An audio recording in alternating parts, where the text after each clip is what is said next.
परंतु बालक जैसे ही पास आया, गोरा जी का पैर बालक पर पड़ा और बालक मिट्टी में दब गया। बालक चीखा, परंतु गोरा जी तो भक्ति में मग्न थे। बालक की आवाज उनके कानों तक नहीं पहुंची तथा बालक मिट्टी में मिल गया। उनके पैरों से कुचला गया, वह हड्डियां निकल आईं और बालक मर गया। पत्नी पानी लेकर आई तो बालक नहीं दिखा। हर जगह ढूंढने लगी। उसके रोने पर आसपास के लोग इकट्ठे हो गए। तभी अचानक पत्नी की दृष्टि मिट्टी पर पड़ी तो देखा कि बालक की हड्डियां निकल गई है तथा मिट्टी में मरा पड़ा है। जब यह दृश्य देखा तो उनकी पत्नी जोर जोर से रोने लगी। पड़ोसी भी गोरा जी को कहने लगे कि ऐसी भक्ति किस काम की। बालक पैरों में कुचला गया, फिर भी पता न लगा तथा गोरा जी को भला बुरा कहने लगे। जब पत्नी ने कहा तो गोरा जी को बुरा लगा तथा कहने लगे कि बालक का समय आ गया होगा, इसलिए चला गया। ये जीवन स्वप्न है, इसलिए चिंता न कर, प्रभु जो करता है अच्छा ही करता है, अत शोक न कर। जिसके बाद उसकी पत्नी ने कहा कि ये सब विट्ठल के कारण ही हुए हैं और वो एक लाठी लेकर विट्ठल भगवान की मूर्ति तोड़ने लगती है जिसे देखकर उसके पत्नी ने गुस्से में कहा कि तुम्हें अपने विट्ठल की कसम, तुम मुझे कभी मत छूना। समय बीतने के साथ वो अपने पति से माफी मांगने लगते हैं, लेकिन भक्त गोरा कुम्हार कहता है कि मैं अपने विट्ठल की कसम नहीं तोड़ सकता। समाज के सभी लोग उन्हें बांझ बांझ कहकर जीना हराम कर दिया था। इसके बाद वो अपने पति से कहती हैं कि ठीक है, अगर आप मुझे छू नहीं सकते तो आप मेरी बहन से शादी कर लीजिए। लेकिन गोरा कुम्हार नहीं मानते हैं। इसके बाद उनकी पत्नी अन्न जल त्याग देती है, जिसके बाद गोरा कुम्हार शादी के लिए तैयार हो जाते हैं। लेकिन जब शादी करके आती है तो उनके बहन को भी स्पर्श करने से मना कर देते हैं, क्योंकि उनके ससुर ने विट्ठल का कसम देते हुए कहा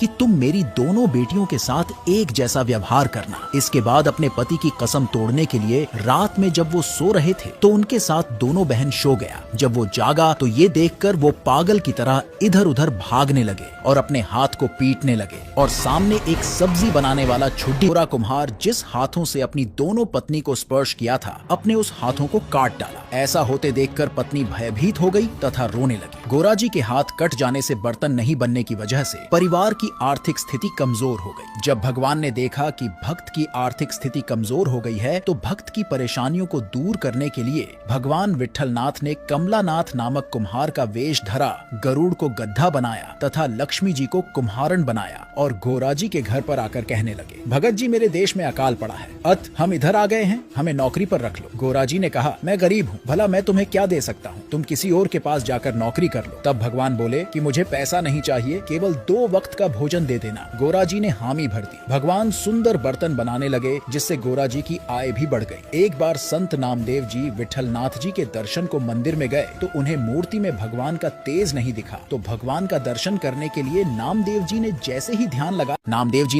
ध्यान लगाया तब पता चला कि भगवान तो गोरा जी कुम्हार के यहाँ नौकरी कर रहे हैं। तो नामदेव जी गोरा जी के घर पर गए। भक्त नामदेव जी को आता देखकर गोरा जी प्रसन्न हुए। तभी भगवान नामदेव जी को आता देखकर मिट्टी के पीछे छिप गए तथा बाद में मंदिर चले गए। जब नामदेव जी ने गोरा जी को बताया कि तुम्हारे यहाँ भगवान नौकरी कर रहे हैं तो गोरा जी पश्चाताप करने लगे और पागलों की भांति भागने लगे विट्ठल को खोजने के लिए। वो अपना सुध बुध सब खो दिए थे। उन्हें लग रहा था कि वो बहुत बड़ा पाप किया है भगवान विट्ठल से काम करवा के। भगवान के पास गए तथा भगवान से क्षमा याचना करने लगे। वे उनके भक्ति रस में डूब गए और अपने कटे हुए हाथ से ताली बजाने लगे और ताली बजाते बजाते उनका हाथ भी वापस आ गए। उसके बाद भगवान विट्ठल ने कहा, हम तुम्हें अपने सभी सप्तों से मुक्त करते हैं। जिसके बाद उनकी पत्नी ने अपना आंचल फैलाकर कहा, हे विट्ठल भगवान, मेरी आखिरी मनोकामना पूर्ण कर दीजिए, मेरा बच्चा वापस कर दीजिए। जिसके बाद भगवान विट्ठल ने उनके मरे हुए बच्चे भी वापस कर दिए और बच्चा माँ के बगल में रोते हुए दिखाई दिया, जिसे गोरा कुम्हार